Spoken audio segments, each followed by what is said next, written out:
Shrove Tuesday, Fat Tuesday, Pancake Day, whatever you call it, wherever you live, however you finish 'em off, whether it be lemons and sugar, or golden syrup, or even some treacle. Let's make some pancakes and enjoy those over a cuppa.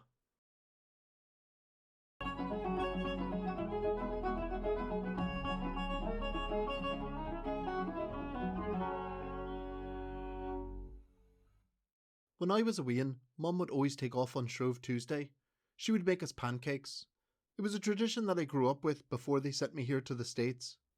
Shrove Tuesday is the day before Ash Wednesday. In Catholicism, Shrove comes from the word shrive, which means to administer absolution after someone confesses his or her sins.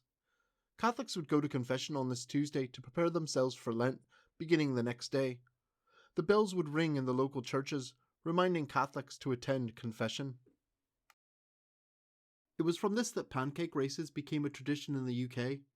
It is said that a local woman had heard the bells while she was making pancakes and ran to the church with her frying pan and pancake in hand. But why pancakes? This came from the Catholic tradition of fasting and not consuming animal products during Lent. This is a way to indulge and use up items like butter, eggs, and milk before the Great Fast began. My aunt who raised me here was not quite as domestic as my mum was, nor was she as adherent to the rules of Catholicism that I had been used to back home. It's a good thing that I learned to cook for myself. Today we'll make the traditional Irish-British style pancakes. We'll make some drop scones, as my nan used to call them. And finally, we'll make the Scottish oat pancakes that my classmate Mick learned from his gran in Scotland. Those were the 2 a.m. in the morning pancakes that we would make in cookery school to help absorb whatever copious amounts of alcohol that we had consumed the night before.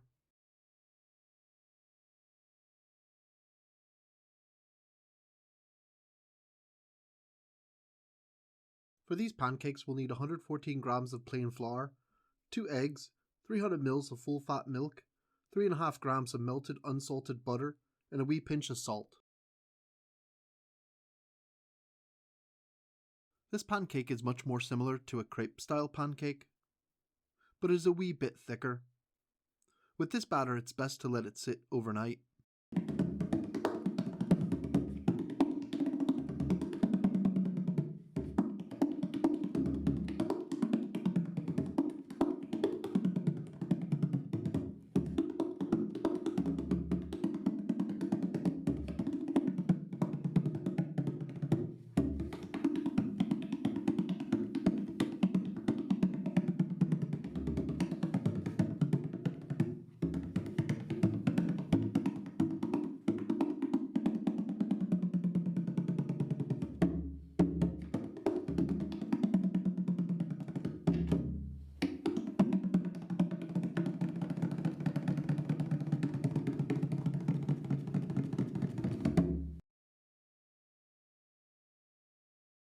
I find this blue steel pan is a great asset when making pancakes.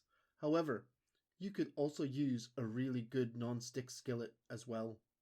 Give the pan a really good greasing with some melted clarified butter or even some ghee.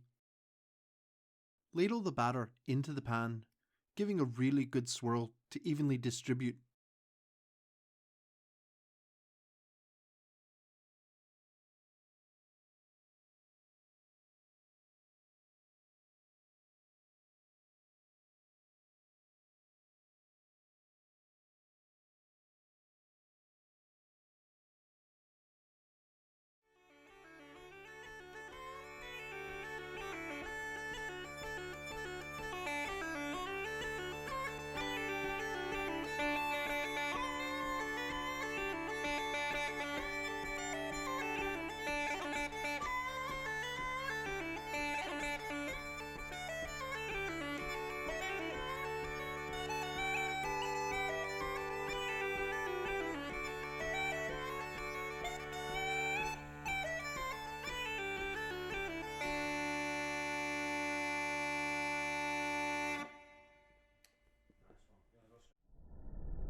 For this recipe we'll need 4 grams of sodium bicarbonate or baking soda, 250 grams of plain flour, 26 grams of granulated sugar, 10 grams of baking powder, and 450 ml of buttermilk. We'll also need for this recipe 2 grams of coarse salt, 4 grams of vanilla extract, half a gram of ground nutmeg, 2 eggs, and 7 grams of unsalted butter.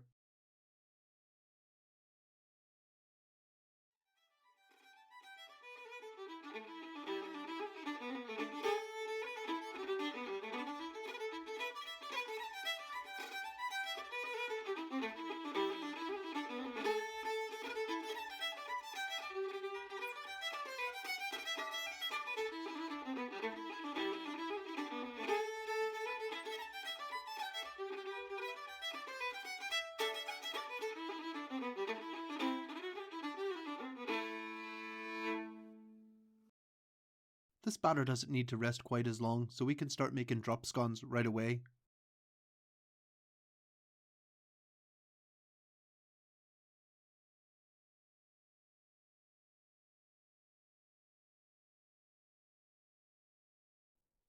So what we're looking for is the leavener and the buttermilk to react on top of each of the drop scones, creating wee little bubbles. After 1.5 to 2 minutes, we flip the pancakes. They already have nice golden colour. The rest should be ready to flip as well.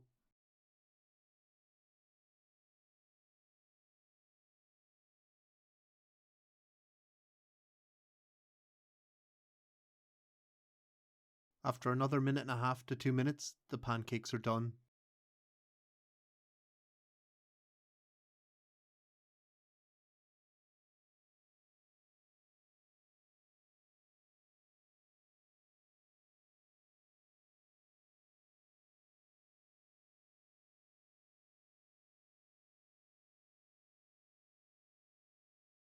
For the Scottish oat pancakes, we'll use 255 grams of rolled oats, 600 milliliters of buttermilk, 75 grams of unsalted butter, and 3 eggs. This recipe also includes 85 grams of plain flour, 33 grams of granulated sugar, 1.5 grams of coarse salt, and 2 grams of ground cinnamon. Finally, we'll add 6 grams of sodium bicarbonate, 6 grams of baking powder, and 100 grams of raisins. It is very important to allow the rolled oats to get well hydrated. Therefore, we will soak them overnight in the buttermilk.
With the Scottish oat pancakes, because they're much more dense, you won't notice the bubbles appearing like you did on the drop scones.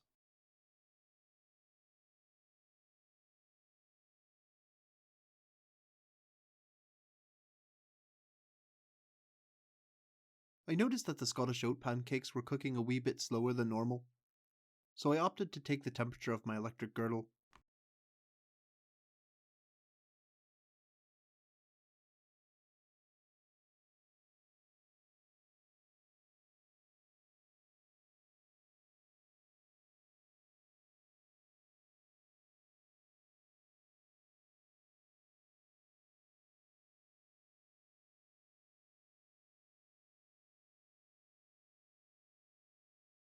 And so here we have all of our finished pancakes. First we have the Irish-British style pancakes with lemon and sugar. Next we have the Scottish oat pancakes finished with butter and a drizzle of treacle. And finally we have my nan's drop scones, also finished with butter and our homemade golden syrup. We'll finish off the classic pancakes with icing sugar, and much like we used to in the restaurant, we'll finish off the Scottish oat pancakes with icing sugar as well.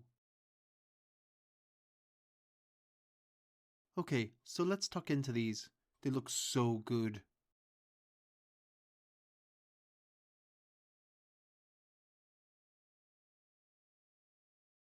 These bring me back to Shrove Tuesday as a kid.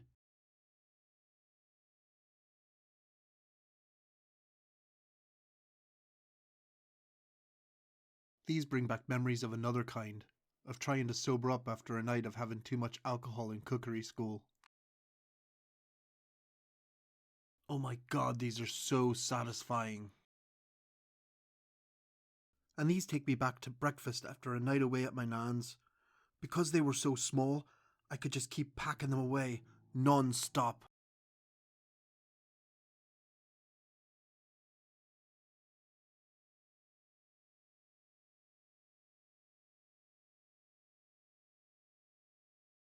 These are so good as well.